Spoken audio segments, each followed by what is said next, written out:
welcome back to another Sims 4 Speedboat video. And today I'm not even gonna try and pronounce the first word because I can't. But I'm creating this cemetery, which is basically where you can store your Sims ashes in almost like a cupboard. Not cupboard, that was very insensitive of me. Almost like a storage like situation, because what I've always really admired, I've not been the type of person to just wander around in cemeteries. I actually get very like paranoid around them. Like I feel like something's reaching out to me, like it scares me.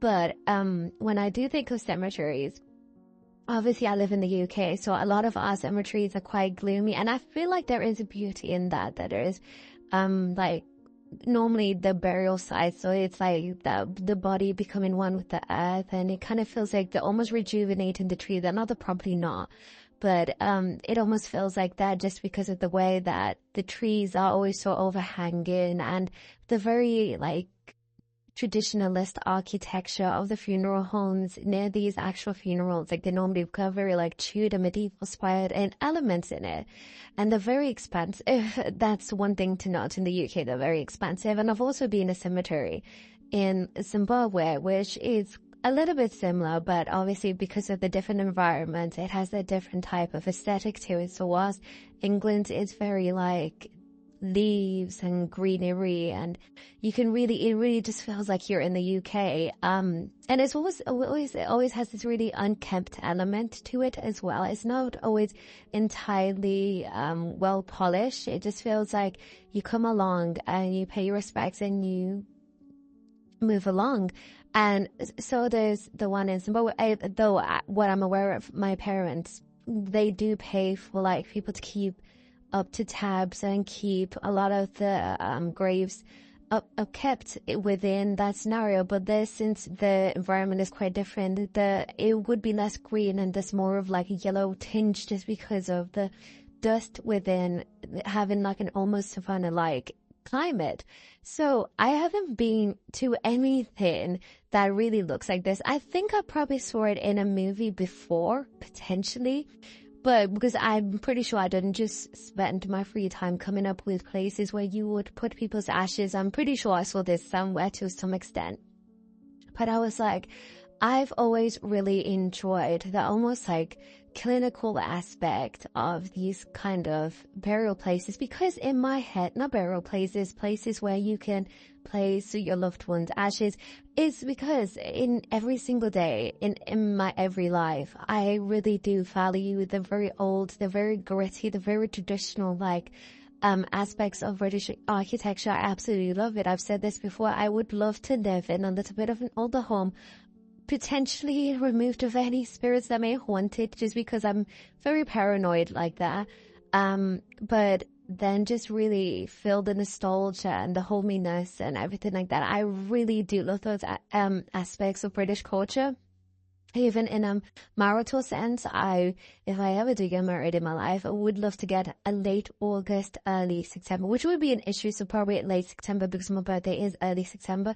Maybe a late September birthday where the leaves are starting to die, and it just all feels like I'm in like a very like very fairy tale, like not fairy tale blues and glitters, but fairy tale elves and that kind of stuff, that kind of vibe. Like I love those kinds of aesthetics when it comes to bringing things to light. So like a home and a wedding. But when it comes to things to do with death, it is already so dreary and so sad that I feel like to have it almost feel as if you're going to a museum or something rather than going to somewhere where someone has passed is like, in my head personally, I feel like there is almost a more gratifying, if not more solace within that kind of aspect, because I really did not realize how much I would hate seeing my Sims die. I've had Sims pass away before, but not as actively like this. I've never hosted a funeral before, and when they pass away, I'm just like borderline expecting it. But this time around, I prematurely had to get rid of a Sim so I can do a funeral. But once I was originally planning, I didn't save the game after I did it. I was originally planning that I'll do the entire funeral service and then I'll just exit the game without saving in order to make sure that sim is still there. But then as I was like getting really into the funeral, and it's so sad. But funerals are now like one of my favorite events to do because it borderline went perfectly. All I would suggest is that, I might upload 2 versions of this. One version where there are the urns, so it feels like, yeah, like other people have already got people here, and maybe another version without any of the urns in it, because the problem is they will start mourning an urn that isn't the family member, and that's that's the one issue. So I was like, I never realized how like difficult it will be to do a funeral for a sim when they pass away prematurely. And I was like, as I was going to the funeral and I was seeing my sim's wife just get really sad, and I was seeing my sim's parents get really sad, and their children and everything like that, I was just like, this is the saddest I've witnessed, but I feel like I'm taking way too seriously the pixels. But it is a sadness that I've witnessed that I feel like in order to maintain my real life mind, I need to let that sim go. As much as I don't want to, I feel like when you get so absorbed in the sim, when you get absorbed in everything, you begin to gain a mentality that, oh, I can just shut down the game and it's okay. I can shut down a game. And then in real life, you might find yourself occasionally just, trying to like pause or just shut down like yourself because you can't handle it. But that, I feel like when I can, I try and play The Sims as accurately as possible, because I do not want to live in a state of fantasticalism to the point that in real life I can no longer cope, because I'm so used to in my hobbies not having to deal with loss, not having to deal with removal, stuff like that. I can do that quite a bit in The Sims, but I really need to work on it when it comes to reading books. I cannot read a book where there is a sad ending. I sometimes will go to the end of a book and see if it's a sad ending, especially if I'm aware it ends in tragedy. I will get so hurt, and I haven't even read the story. The story could be massive, and I haven't even read it. I'm literally reading the last few elements of it, and I'm just filled with this urge to cry. And I need to get better at that, because that's what happens in real life. You need to like feel those emotions, enjoy the happiness of the book, but then also accept the reality of this character's past at the end. I don't want to do that now or anytime soon, but I have to try and maintain that in my Sims game. And yeah, so after that, I was just like, you know what, I'll leave her gone.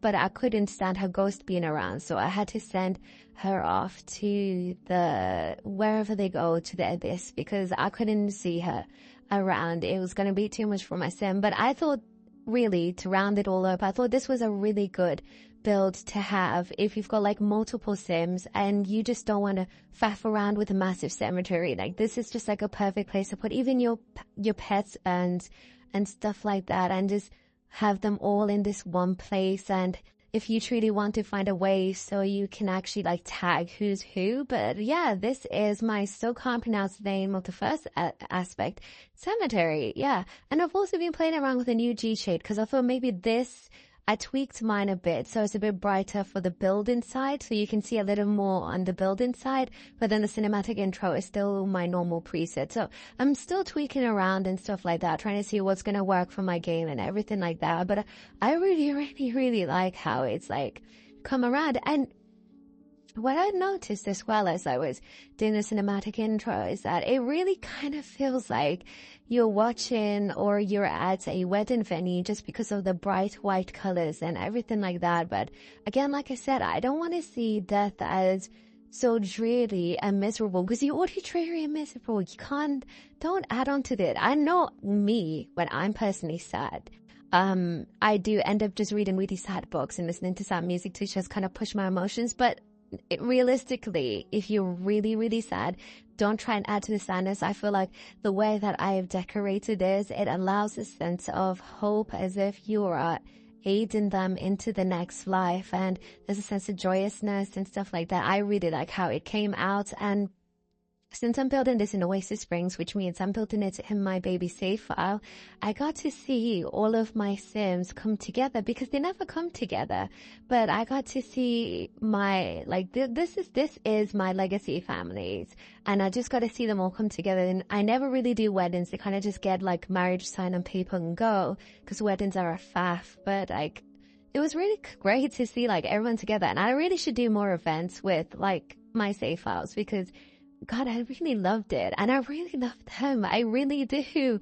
It's gonna hurt to see them go, but yeah, anyway, I hope you like it. All the details will be down below to download it. And yeah, thank you so much for watching this video. Don't forget to like and subscribe, but if you don't want to, that's also okay. I appreciate you staying this long and listening to all of my ramblings. Also, don't forget to leave a comment down below. I read all of your comments, the more the merrier.